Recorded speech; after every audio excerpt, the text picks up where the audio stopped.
So much now to a very special Your Health at 8 this morning. Everything you need to know about the coronavirus and keeping your family healthy. With new cases being reported daily, it's important to know how to prevent the spread of germs. And that's where we're going to start with Dr. Oz, who's here. We know about washing your hands. It seems simple. Let's dive deeper into it. I've heard 20 seconds. Is that right? 20 seconds. Listen, we're going to give you a bunch of tips. It's a coronavirus survival kit. Think of it that way. It'll be on todayshore.com. It's a one sheet. Dr. Oz social site. Print it out. Give it to your friends. We're going to start with the DIY vaccine. Okay. Everyone knows about washing their hands, but it's about keeping your fingers clean. Yeah. That's why we fist bump. Why? Because this is 1/10 the number of bacteria than if you shake someone's hands firmly. So it matters. But washing your hands is not just about getting your fingers wet. We actually have a working sink here, right? They put the soap on there, but this is pretty critical. Once you get the soap on your hands, don't just wash the back of your wrist. No one cares. Right. It's your fingertips that matter. Okay. So with the Turkish twist, you see a little movement there. Yeah. Right? Back Is this how the health workers do it? Yes, this is what we do in the operating room, which is why this is important. It's what the World Health Organization recommends. Okay. Then, once you've done that, you do a little thumb twist, right? Keep the tip of the finger. Why the thumb? Because we have opposing fingers for a reason. What will touch our face is our index finger or our thumb. So keeping those clean matters. And finally, grease the palm. Not too early. Okay. Grease the palm. Get the fingertips clean like this. Now you got 20 seconds to meditate on life. Yeah. Don't think about just staying calm. Realize that we're a can-do nation. We can stay ahead of this. If you just give the healthcare system a little bit of time, we'll work this out. Now, how do you turn the sink off? I would just... No, that's not the right way to do it. What's my sink? I know. You take a napkin. God darn it. I got everything for you, Carson, all right? Take a napkin? Take a napkin. Use this. I do this in public bathrooms, but not at home. Well, at home, if there's viruses in the family, you got to protect each other. Listen, you're not going to get sick and die. But someone dear to you, an older person with critical illnesses, autoimmune problems, they will. So you got to take care of the house. Then use this to exit the door as well if it's in public. This is my new problem. I wear contact lenses. They're disposable. My fingers are in my eyeballs all the time. Would a tip be just to wear your glasses more right now? I know. The bigger tip is keep your fingers clean because you're going to touch your eyes whether you're putting contacts in or not. Mathematically, if you look at the numbers, some people up to 3,000 times. That's bad, though, right? That's right. That's virus right to body. Bingo. Well, this virus does not pass because I cough in your face. It passes because I touch something. This is called a fomite. It's an inanimate object. The virus is on there for 7, 8, 9 days. I know. We're stealing your time. Go ahead. Lots to cover. See the commotion over there. Savannah?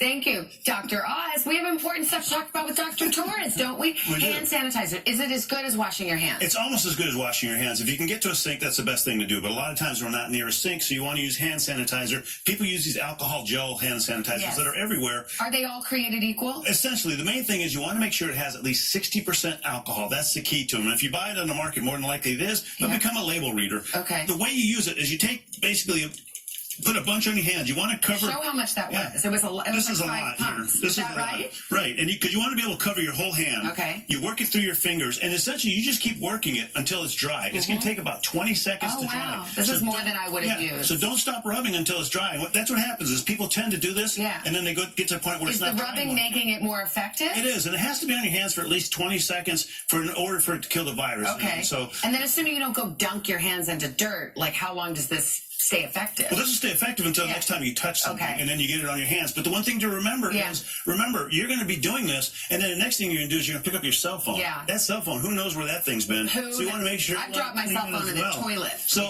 if you're looking at surfaces. Oh, I'm not alone. I heard that. And then you have to figure out how to pick it up. But if you're somewhere out and about and you're in public places, your keyboard at work, you want to clean them. There's two different ways. There's the sprays and the wipes. These essentially are made for this type of thing. And what the CDC says is regular household products will work, household cleaning products. Lysol, whatever. Right. Yeah. But a lot of these you can see, they say on them specifically, especially the wipes, you'll kill 99.99% of the germs. If you look on the back, a lot of times they say will kill human coronaviruses, which is something I think they've had since the SARS epidemic, back a few years ago.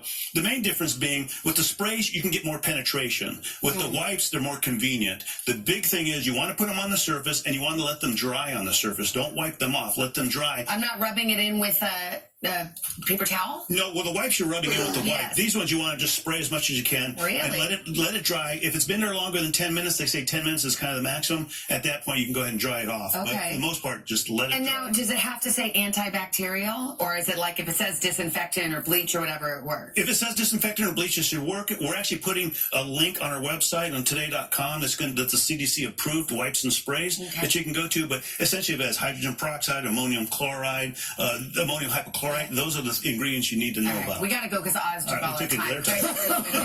All right, so in the event that you have to self-quarantine, like here in New York State, 1,000 folks have been asked to self-quarantine. You find yourself caring for someone who may have been exposed. Good idea to be prepared for that. NBC investigative and consumer correspondent Vicki Nguyen is here with a shopping list of things to have on hand just in case. And we start with the dry goods. So important. And you don't have to run out and get it all now, but let's start adding to your shopping list the next few trips. You probably already have some of this. Pasta, dry goods, rice, super important. Beans, that's good. Don't forget about the kids with the nut butters, some jellies. Protein bars are a great thing, oatmeal, and I don't know about you, but I have to have popcorn and chips in my house. It's not a survival thing, but it's a comfort thing.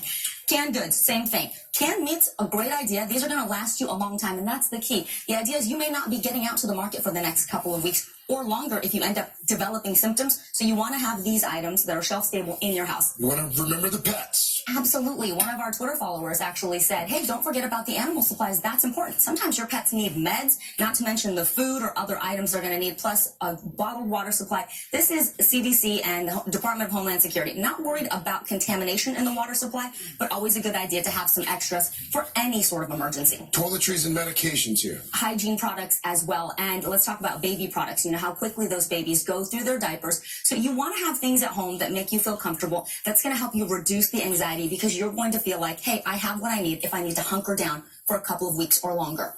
This is vital. We were talking about this last week.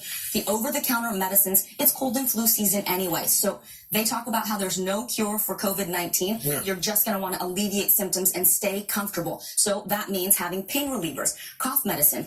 If you rely on prescription drugs, do what Al did. Get that extra 2 months supply right now so you have it. You have peace of mind in case there's any sort of disruption to the supply chain. And the cabin fever can get real. Yes, 100%. You could get bored once you're done binging.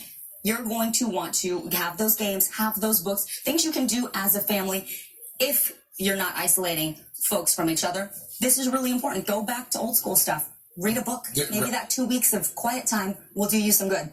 Or actually sit and talk to each other. Isn't that crazy? Come on, guys. Come in. So old-fashioned. A big thank you, Dr. Oz, Dr. John. Dr. Dre, thank you. I learned a lot. I learned a whole heck of a lot. And, of course, we've got all of it on the website, today.com.